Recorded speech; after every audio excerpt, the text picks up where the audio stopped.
चाणक्य ने कहा था कि जिस प्रकार से मधुमक्खी अपने शहद को कब चख लेती है या निगल लेती है, उसका कुछ हिस्सा, कुछ अंश, उसी प्रकार से जो राजकोष के अधिकारी होते हैं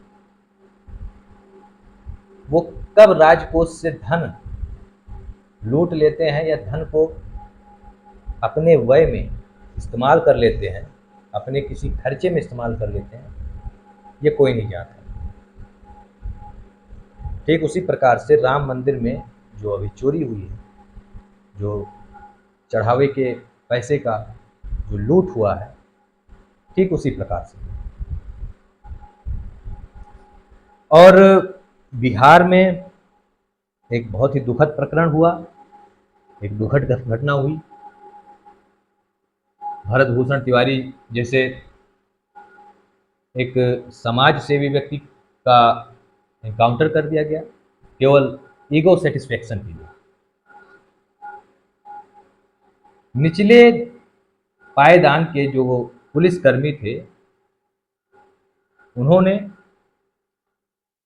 गलत सूचना ऊपर तक दी या ऊपर के लोगों ने उसको अपना स्वार्थ सिद्धि का साधन बना लिया और उन लोगों ने गुमराह किया मुख्यमंत्री को, और मुख्यमंत्री भी अपने आप को द्वितीय योगी आदित्यनाथ बनाने के चक्कर में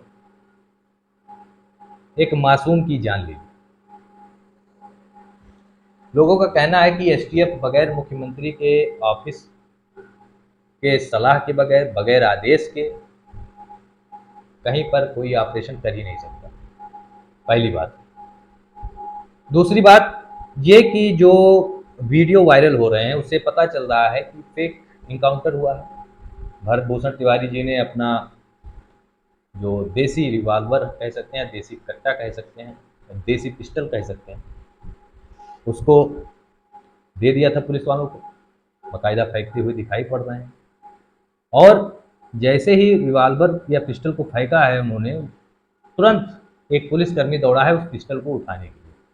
तो ये बात अगर पुलिस महकमा ये कह रहा है कि हाँ ये भरत तिवारी ने फेंकने के बाद दोबारा उठा लिया था, इसलिए हमने चार्ज किया,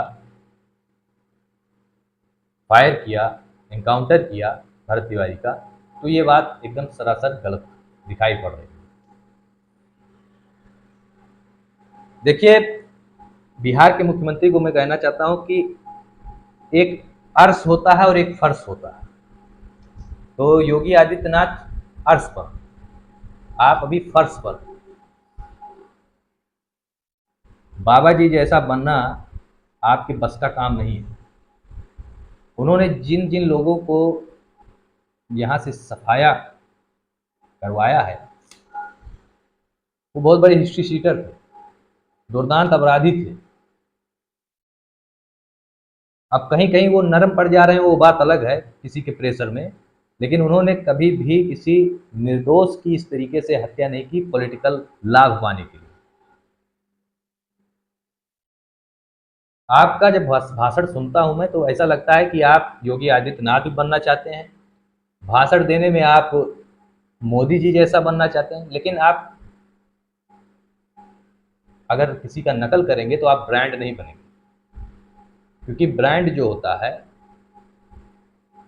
वो कॉपी और पेस्ट नहीं होता। ठीक है, आपकी जो भी भाषण उठा कर देख लें तो आपका जो लहजा होता है, बोलने का लहजा, वो मोदी जी जैसा है। पढ़ाई आपने की नहीं है, वो भी मैं देख रहा था। बहुत लोगों ने कहा कि आप 7वीं कक्षा तक पढ़े हैं, शायद फेल भी हैं उसमें। और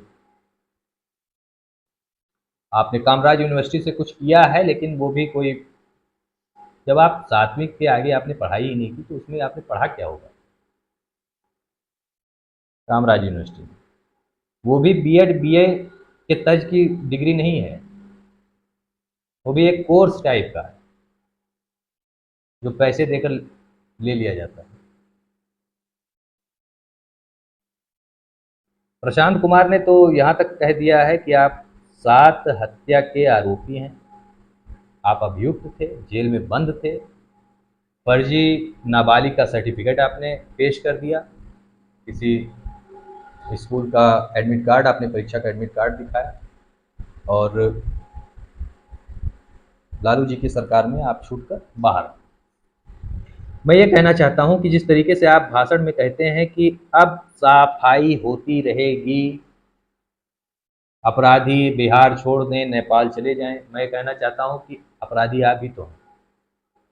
अगर लालू प्रसाद यादव और नीतीश जी जैसे लोग अगर इस तरीके के हथकंडे अपनाते या इस तरीके के न्याय दिलाने की प्रक्रिया में नियम चला देते या इस तरीके का मॉडल ला देते, तब तो मुझे लगता है कि बिहार के अच्छे अच्छे जो बाहुबली हैं वो खत्म हो जाते, संभव है आप भी खत्म हो जाते।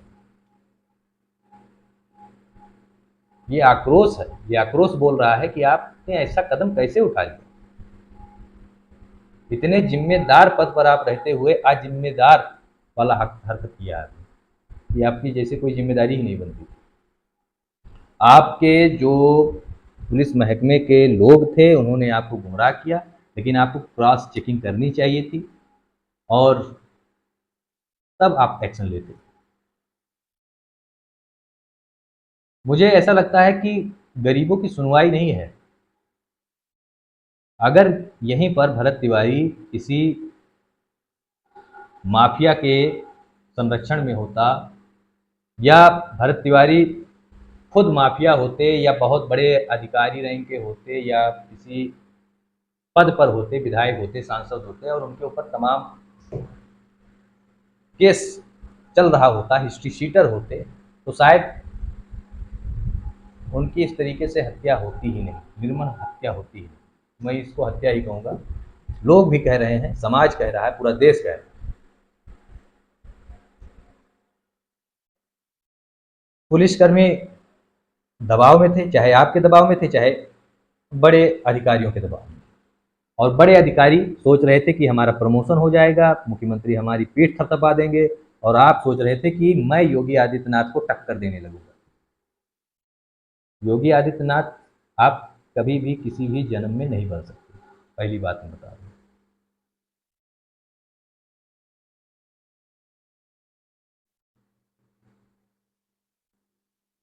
थोड़ा बात कर लेते हैं भरत भरत भूषण तिवारी जी के बारे में। कम उम्र के व्यक्ति थे, अभी 30-32 साल की उम्र रही होगी उनकी, और समाज सेवी थे, उत्साही व्यक्ति थे। लोगों का कहना है कि वो अपने जीवन में शादी ही नहीं करना चाहते थे, पूरा का पूरा अपना समय जो है वो अपने समाज के लिए देना चाहते थे। अब इससे अच्छा व्यक्ति समाज को क्या मिल सकता है। अगर देखा जाए तो मानव संसाधन के रूप में भरत तिवारी ही एक ऐसे व्यक्ति दिखाई पड़ रहे हैं इस समय, जिनको सही सही मानव संसाधन कहा जा सकता था भारत के। जो अपने प्राण हंसते हंसते लुटा दे, ऑन कैमरा वो हंस रहा है व्यक्ति, गोली लगने के बाद भी मुस्कुरा रहा है, बार बार कैमरे पे आकर कह रहा है कि हाँ इनकाउंटर कर दो। अगर मेरे जाने से, मेरे इनकाउंटर हो जाने से, मेरे मृत्यु से अगर यहाँ पर समाज में अगर कोई बदलाव होता है तो अच्छी बात है। जिस प्रकार से भगत सिंह ने नेशनल असेंबली में बम कांड किया था, उनका ये कहना था कि यहाँ बहरों की सरकार है, बहरों को धमाके की आवाज़ चाहिए, तब ये जाकर हमारी बात सुनेंगे। उसी प्रकार से भरत भूषण तिवारी ने भी करना चाहा। जो भगत सिंह ने किया था वो उस समय ब्रिटिश सरकार के हिसाब से भी गलत था। उन्होंने भगत सिंह को आतंकवादी कह दिया था, आप इतिहास पढ़ के देखेंगे। भगत सिंह, चंद्रशेखर आज़ाद, राजगुरु, पंडित बिस्मिल, रोशन, राजेंद्र लहड़ी, ये सब लोग जो भी HRA के जो भी सदस्य थे या जो भी बंदूक गोली के दम पर क्रांति लाना चाहते थे, उनको ब्रिटिश सरकार जो है, ब्रिटिशर जो हैं वो आतंकवादी का दर्जा देते थे, आतंकवादी कहते थे। ठीक उसी प्रकार से जो बिहार के लोग हैं या कुछ जो पूंजीवादी व्यक्ति हैं वो, या जातिवादी व्यक्ति हैं, वो उसको गुंडा कह रहे हैं, बदमाश कह रहे हैं, आने वाले समय में बहुत दुर्दांत माफिया या अपराधी बनने वाला होता, ऐसा कह रहे हैं। कहने दीजिए, कोई फर्क नहीं है। जिनके लिए भरत भूषण तिवारी ने अपना प्राण न्यौछावर किया, अपना सर्वस्व न्यौछावर किया, उनके लिए वो आज भी भगत सिंह चंद्रशेखर आज़ाद हैं, एक शहीद हैं। कुछ सो कॉल्ड जाति के जो नेता हैं, दो कौड़ी के नेता मैं कहता हूं, अब तक वो लोग जिनके लिए भरत भूषण तिवारी लड़ रहा था, चाहे वो दलित समाज के लोग रहे हों वहाँ पर, चाहे ओबीसी समाज के लोग रहे हों, विस्थापित हो चुके थे। उनके आवास के लिए, उनके बिजली के लिए, उनके सड़क के लिए, उनके जल के लिए वो प्रयासरत थे भरत तिवारी, और उन्हीं के लिए उन्होंने अपने प्राण त्याग दिए। उन्हीं के चलते तो हुआ है ये सब चीज़। अगर आपको अभी तक जानकारी नहीं थी, अब तो आपको जानकारी है, कम से कम अब तो आप चले जाइए वहाँ पर, अपने समाज के लिए कर दीजिए कुछ काम। लेकिन नहीं, अब आप जो है, आपको लग रहा है कि आपकी जो खिचड़ी है वो पकेगी नहीं, तो आप जो है भरत भूषण तिवारी को ही अपराधी घोषित कर दीजिए और महापंचायतें बैठानी शुरू कर दीजिए।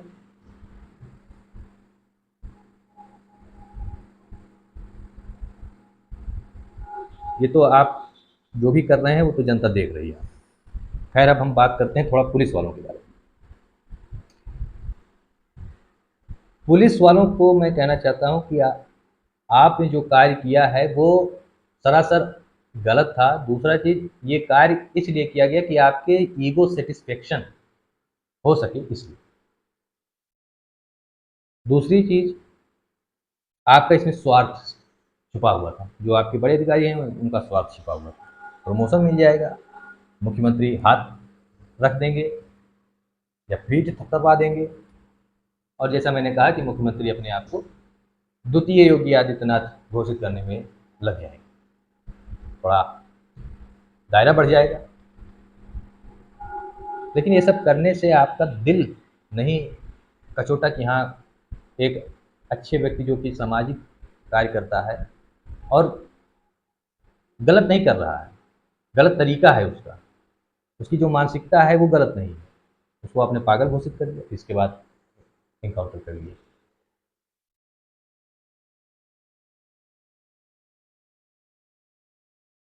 ओवर कॉन्फिडेंस, लालचपन, वाहवाही लूटने का आपका मन, इन सभी ने मिलकर और आपके ईगो सेटिस्फेक्शन के लिए भरत भूषण तिवारी को अपनी जान गंवानी पड़ी। नहीं तो आम व्यक्ति को क्या नहीं पता कि हाँ जो है पुलिस थाने में किस तरीके से भ्रष्टाचार है।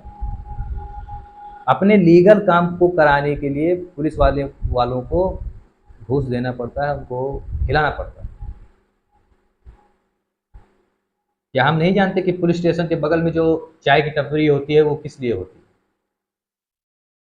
हर कस्बे का या हर थाना क्षेत्र का जो भी थाना है, उस क्षेत्र का जो भी थाना है, उस थाने की जो बिल्डिंग बनी हुई है उसमें थाना नहीं चलता। थाना उसके बगल में या उसके थोड़े से दूर पर एक चाय की टपरी बनी होगी, उसमें चलता है थाना। वहाँ पर कानून के दलाल बैठे होते हैं, वहाँ पर यही पुलिसकर्मी होते हैं। इनका अगर साठ गांठ बैठ गया तो जो अपराध कम होगा उसको ज़्यादा बनाकर बता देंगे, कुछ कम होगा ज़्यादा बनाएंगे, कुछ ज़्यादा होगा तो उसको कम बना देंगे या ख़त्म कर देंगे।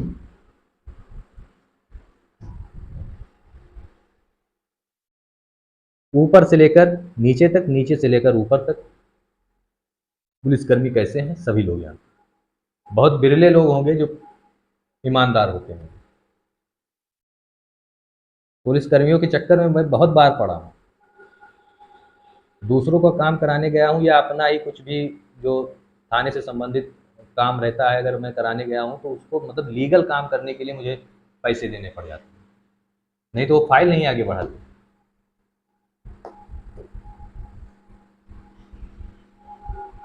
आपके थानों के जो एफआईआर कॉपीज हैं उसको आप देखिए, आप उनके ऊपर कार्रवाई कीजिए ना। जो हिस्ट्री शीटर लोग हैं, आज वो पैसे के बल पर, कनेक्शन के बल पर, पॉलिटिकल कनेक्शन के बल पर बचे हुए हैं। संभवतः अगर भरत भूषण तिवारी इस तरीके के कनेक्शन से संबंधित होते माफिया होते या माफिया के संरक्षण में होते या किसी विधायक या सांसद के संरक्षण में होते जो कि प्रभावशाली एक व्यक्ति होता या आपराधिक किस्म का व्यक्ति होता तो शायद भरत भूषण तिवारी की मृत्यु नहीं होती, इस तरीके से उनका इनकाउंटर नहीं होता, वो इस तरीके से गुहार भी नहीं लगाते। आज के समय में मैं बता रहा हूँ कि बीजेपी गवर्नमेंट भले ये कह रही है कि बहुत ज़्यादा पारदर्शिता आ गई है, बहुत ज़्यादा जो है ईमानदारी आ गई है, भ्रष्टाचार कम हुआ है, तो मैं कहना चाहता हूँ साहब मोदी जी से कहना चाहता हूँ, योगी आदित्यनाथ जी से कहना चाहता हूँ और भी जितने भी भाजपा के मुख्यमंत्री लोग हैं उनसे मैं कहना चाहता हूँ कि ऐसा कुछ नहीं है। आप ग्राउंड की रियलिटी देखिए, चेक करिए। आपके हर महकमे के लोग, हर घर महकमे के कर्मचारी अधिकारी महाभ्रष्ट हो चुके हैं। जो काम पहले 200 रुपये में 300 रुपये में हो जा रहा था, आज वो 5-5 हज़ार में 10-10 हज़ार में होता है।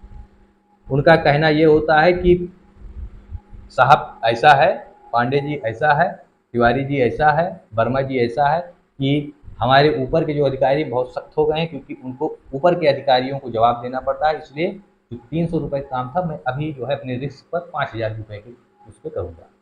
भाई मेरी नौकरी का सवाल है। तो मैं कहना चाहता हूँ कि भ्रष्टाचार बिल्कुल नहीं रुका है, भ्रष्टाचार अपने चरम पर है। और आप इसका स्टिंग ऑपरेशन कराइए और देखिए आम जनता कितनी परेशान है।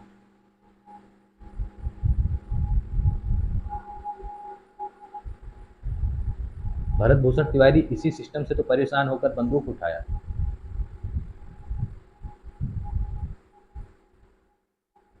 क्या बिहार में और लोगों ने बंदूक नहीं उठाया था? उठाया, लेकिन आपको पॉलिटिकली लाभ कैसे मिले इसको आपको देखना था। मैं वीडियो देख रहा था तो उसमें देख रहा था कि पुलिस वाले भाग रहे हैं जब वो फायर कर रहा है, जैसे कि छत पर बैठे हुए हैं भरत तिवारी, वहां से एक आध फायर किया तो पुलिस वाले भाग गए। या भरत जब भी जाते थे पुलिस वालों के पास तो पुलिस वाले दुम दबा के भागते थे वहां से। कई वीडियो ऐसे वायरल हुए, चाहे गांव के लिंक रोड पर आप देख रहे हैं, छत से जहाँ से फायरिंग हो रही वहाँ से जो है पुलिस भाग रही है, कुछ दूर छटिक के चली जा रही है। एक अकेले व्यक्ति से इतना डरा हुआ पुलिस महकमा दिख रहा है। और एक वीडियो दिखाई पड़ रहा था कि किसी हाईवे के पास जो है भरत तिवारी दौड़े जा रहे हैं और पुलिस वाले भागे जा रहे हैं। मुझे लगता है कि ये गेम खेला गया भरत तिवारी के साथ, उसको ऐसा रिप्रेजेंट किया गया कि देखो ये पुलिस वालों को भी दौड़ा दौड़ा के जो है फायरिंग कर रहा है, इससे बड़ा दुर्दांत अपराधी कोई हो ही नहीं सकता। तो ये पॉइंट मुझे वीडियो में दिखाई पड़ा और मैं कहना चाहता हूँ कि जितने भी इस प्रकरण में शामिल थे, इस इनकाउंटर में शामिल थे, जिसने इस इनकाउंटर को लीड किया, उसका फ़ोन टैप अगर हुआ हो तो उसको देखा जाए, उसके फ़ोन रिकॉर्डिंग्स देखी जाए और अगर ईमेल हुआ हो, मैसेज गया हो, कॉल हिस्ट्री देखी जाए, किससे उस व्यक्ति का या उस कर्मचारी अधिकारी का बात हुआ बड़े महकमे के अधिकारियों से, और उन सभी के ऊपर दबिश डाली जाए या उनकी जांच हो और दूध का दूध पानी का पानी हो जाएगा। ये पूरी तरीके से एक प्लान करके एक कमज़ोर व्यक्ति को टारगेट बना लिया गया और जब व्यक्ति सरेंडर कर देता है, बाकायदा दिखाई पड़ रहा है वीडियो में कि भरत तिवारी ने लाइव आकर फेसबुक पर लाइव आकर उन्होंने ये पूरा प्रकरण दिखाया कि किस तरीके से पुलिस वाले आ रहे हैं उनको पकड़ने के लिए। उन्होंने जो वादा किया कि हाँ आज से कोई भी विधायक, सांसद या कोई भी जनप्रतिनिधि या कोई भी इलेक्शन लड़ने वाला व्यक्ति अगर किसी गांव में या किसी कस्बे में जाता है, शहर में जाता है और वहां पर वादा करता है उन लोगों से, तो उस वादे को उनको पूरा करना चाहिए। अगर नहीं करता है तो फिर उनके ऊपर कोई कार्रवाई होनी चाहिए। ये उनकी मांग थी, यही वो बार बार बोल रहे थे वहाँ पर। और इसके बाद पिस्टल उन्होंने फेंक दिया। जैसे ही उन्होंने पिस्टल फेंका तुरंत एक पुलिसकर्मी लपकता है उस पिस्टल की तरफ और आपने अपने रिपोर्ट में लिखा है कि भरत तिवारी दोबारा पिस्टल उठा लेता है, तो ऐसा नहीं है भैया। वो बाकायदा दिखाई पड़ रहा है वीडियो में कि दूसरा व्यक्ति जो है, पुलिसकर्मी का दूसरा व्यक्ति, वो उस रिवाल्वर या पिस्टल को, देसी पिस्टल को लपक के उठाने की कोशिश कर रहा है। तो ये बात आप जो कह रहे हैं कि हाँ पिस्टल उसने उठा लिया था या भरत तिवारी ने उठा लिया था, तो गलत बात। जांच होनी चाहिए और सख्त से सख्त सजा होनी चाहिए। एक रिटायर्ड आईपीएस ऑफिसर थे, उन्होंने बताया कि इसमें अ, अगर दोषी पाया जाता है, चाहे एक्टिव रूप में चाहे पैसिव रूप में, तो उम्र कैद की सज़ा हो सकती है और फांसी की भी सज़ा हो सकती है। तो मैं यही कहना चाहता हूँ कि बड़े अधिकारियों के कहने पर, और बड़े अधिकारियों को अगर कोई बड़ा नेता कह रहा है, तो ऐसे में आप अपने विवेक का परिचय दीजिए। इस तरीके से आप जो लोग कानून को अपने हाथ में ले रहे हैं, कानून के रक्षक हैं, लेकिन आप भक्षक बन गए, ये अच्छी बात नहीं। पुलिस वालों की वैसे ही हिस्ट्री अच्छी नहीं है, ना उनका नाम अच्छा है, ना उनका काम अच्छा है। बहुत बिरले मिलेंगे कोई पुलिसकर्मी जो बहुत अच्छा होगा, वो ईमानदार होगा। अभी ईमानदार सभी लोग हो जाएं तो कोई समस्या ही नहीं, लेकिन तब सभी को होना पड़ेगा। अब जैसे 10 लोग ईमानदार हैं लेकिन 90 लोग बेईमान बैठे हुए हैं, तो फिर वहाँ पर जो है सिस्टम फेल होता दिखाई पड़ रहा है। तो इसीलिए जांच होनी चाहिए और बीजेपी गवर्नमेंट को इसके ऊपर लीपापोती नहीं करनी चाहिए।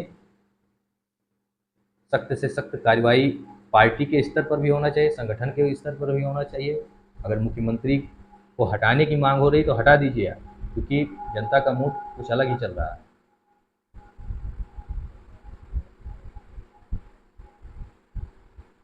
सम्राट चौधरी बहुत ही गलत कार्य में फंस गए हैं, जाने अनजाने में। मैं ये नहीं कह सकता कि उन्होंने ये जानबूझ के किया है, लेकिन उनके अधिकारियों ने उनको फंसा दिया एक प्रकार से।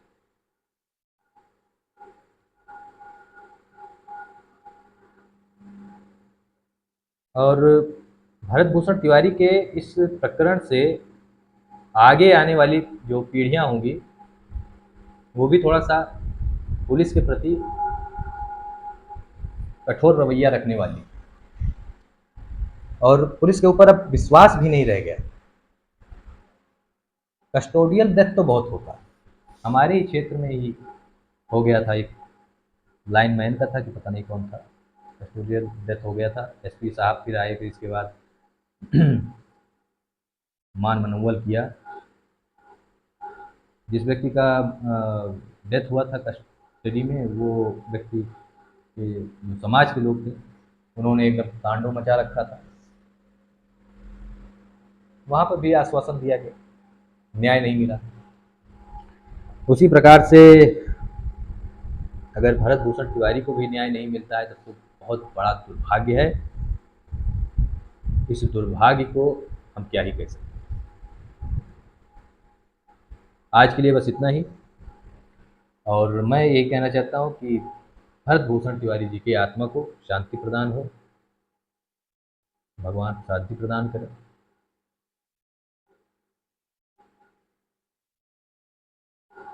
और आगे चलकर कभी भी इस तरीके से किसी सामाजिक व्यक्ति का सब कुछ न लूटा जाए, उसकी हत्या न की जाए। मैं यही प्रार्थना करता हूँ पुलिस विभाग से और अपने सरकारों से।